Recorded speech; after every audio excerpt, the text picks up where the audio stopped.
તો પાટણ લોકસભા બેઠકના કોંગ્રેસના ઉમેદવાર ચંદનજી ઠાકોરે ચૂંટણી પ્રચારનો ધમધમાટ શરૂ કર્યો છે, ત્યારે મતદારોને રીઝવવા જિલ્લામાં ડોર ટુ ડોર અને લોકસંપર્ક શરૂ કર્યો છે। ચંદનજીએ પ્રચાર દરમિયાન કહ્યું કે ચૂંટણી લોકશાહી બચાવવા અને બંધારણ બચાવવાનું પર્વ છે।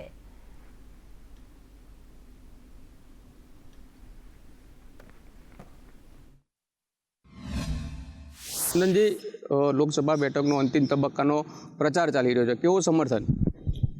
બિલકુલ ડોર ટુ ડોર કાર્યક્રમ ચાલી રહ્યો છે, લોકો મળી રહ્યા છે, પ્રેમ ભાવ કરી રહ્યા છે અને લોકોમાં એક અનેરો ઉત્સાહ પણ દેખાઈ રહ્યો છે। આ પર્વ એ લોકશાહી બચાવવાનું પર્વ છે, આ પર્વ લોકોને બંધારણ બચાવવાનું પર્વ છે અને આ પર્વ સાથે હજારો લોકોની સંખ્યામાં જોડાઈ રહ્યા છે।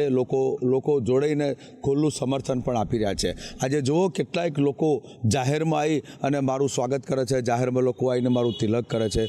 જે પ્રમાણે મારો પ્રવાસ જે કાર્યક્રમ ચાલી રહ્યો છે એમાં મને આજે લોકોમાં ખૂબ અતિશય વધારે લોકો જોડાઈ રહ્યા છે।